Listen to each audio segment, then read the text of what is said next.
Hey, I do a lot of things, and one of them is I sell vintage pop culture, games, books, and toys that I find at estate sales each week. It's a great way to make money while I work on things like making music, drawing my comic, trying to promote those two things, but at the same time, I can go around on the weekends, pick up some vintage items, and make a little profit off of them. So I sell these things on eBay, Mercari, and what I used to sell them on is Facebook Marketplace. Now, this is what I'm going to talk about today because I am going through my annual bout with Facebook support that I go through for 2 years. This has been going on for 2 years, and it's about time I spoke about it because everybody's favorite thing to do is complain about how Facebook does things. You know why? Because it's fun, because they're just a faceless corporation. Well, they're not faceless. They got the Mark Zuckerberg guy. But seriously, their support is garbage. And I think they just put it in there because they have to. So let me explain the scenario. About 2 years ago, I was selling things for a while on Facebook Marketplace. And to tell you the truth, if you ever get a chance and you want to try reselling things, Facebook Marketplace is the way to go. It is a captivated audience.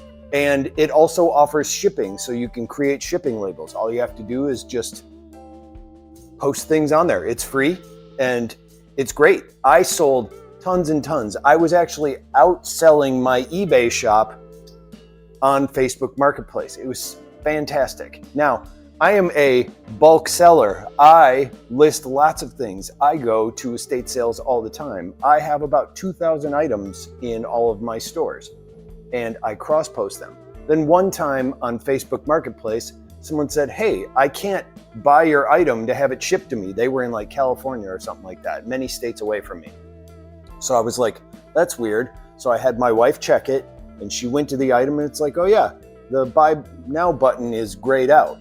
Now, I had, just to give some backstory, I have only good reviews. I have tons of items. I had been selling for a while, and never had any problems or no flags against my account or nothing. Does this sound familiar? This sounds like what I went through with KDP, doesn't it? Well, it kind of is, except this wasn't just a, hey, we're turning off your account. It's a, something broke. And it was happening when I looked more to all of my items, all of my 2,000 items that I have listed. So I was like, huh. So I contacted them about it. But you contact them through Facebook Messenger to get their support. Now, while I was waiting for them to respond, I was like, well, I'll post some more stuff. Sure enough, the new items I was posting, you could not click on the buy now button to have it shipped. In the background, I could post. I looked at my account. I have no strikes. It said that I have access to all of Facebook Marketplace, including shipping. So there was nothing there saying like, yeah, we turned it off, of course, because you did this. No, it was just off. I could post, I could choose shipping, all that. So contacted support, been doing that for a while. What happens is in support, there's a person that has a script, a person that has several things to troubleshoot, and that's the end of it. They are basic support. This is a problem with my account. So I explained it to them.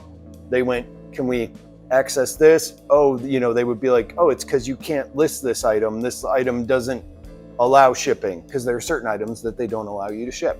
And I go, okay, now explain that for my other 2,000 items. Radio silence, then they close the case. That's literally how it would go for many, many, many, many, many, many months, to the point where I would stop for a few months, then come back and go, okay, I'm going to type in all the stuff that they say and all the stuff they ask and what happens. And I would do that.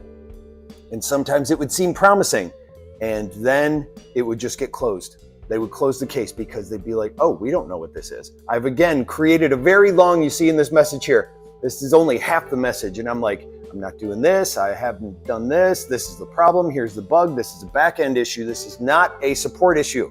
This is not a my hardware issue. This is a problem with the Facebook account itself. I know they're going to go through, ignore everything I just wrote, and put me through the same cycle of support that they normally do. So they go, thanks for contacting us.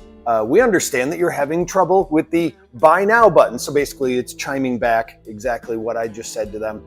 that I'm having a problem with. Then they said, did you travel recently? I know where they're going with this. No, I did not log in from another account. I did not log in from a different location that I wasn't logging in from before. I said, this has been happening for 2 years. It's not a new thing. And they go to your Facebook profile and check that you are authorized. And I'm like, I already sent you a screenshot. I'm authorized. I have access to everything. And they're like, okay. And then they're like, are you on a VPN? And I'm like, I've tested it on everything. I said that in the description. I've tested it on mobile. I've tested it in different locations. I've tested it on Wi-Fi at a coffee shop. Everything. I'm like, this is a back-end issue. This is a technical issue. Send it to the support team. And then eventually they were like, okay. And then they signed off. So I'm like, okay, they didn't close the case. Then today we are proceeding to elevate this issue to our specialized team. That seems promising, right? I've had that message before. So they go, here is the issue number. It has been passed to our specialized team. Specialized team is still customer support. It is somebody that has worked there longer, at least in my theory, because I've gone to a specialized team before. They are going to ask me the exact same questions. They're going to ask if I have access. They're going to ask if my VPN is running. I'm doing this because there's a little bit of downtime. As college ends and students go back home, for some reason, there's a little dip in sales that happen around that time period. So I'm like, I'm going to take this time to go and check on Facebook Marketplace again. I said with a heavy sigh, because I don't expect a good outcome. If it does get hooked up again, I'll be very excited, but I've gone 2 years now just focusing on eBay and Mercari. Mercari's okay, but eBay is the one, because think about it. When you want to buy something or look for an item or check out vintage things or even search for like old books that you remember. And that's actually how I get a lot of my stuff. Like I've got this Charlie Brown book here. Let's go, hey, I had that one Charlie Brown book. It's got this thing on the cover. And you go search for it. And if you do that, you'll see that a lot of the times it's a link to an eBay store. And it's probably mine. So we'll see how this goes. I'm not holding up hope, but I can't let any one platform just control everything that I do. I don't know if you've ever had to rebuild on a platform. I've had to do this twice now, and I've shown you this. So be curious to know how you're self-hosting things, how you are handling things on your own without platforms. Because for reselling, that's a different matter. That's difficult to go. I'm reselling on my own and only using my own store. Anyway, that's what I'm doing this week. It was a bit more of a rant, but also just kind of relatable sort of Facebook Marketplace and reselling thing. I'll see you next time. So long.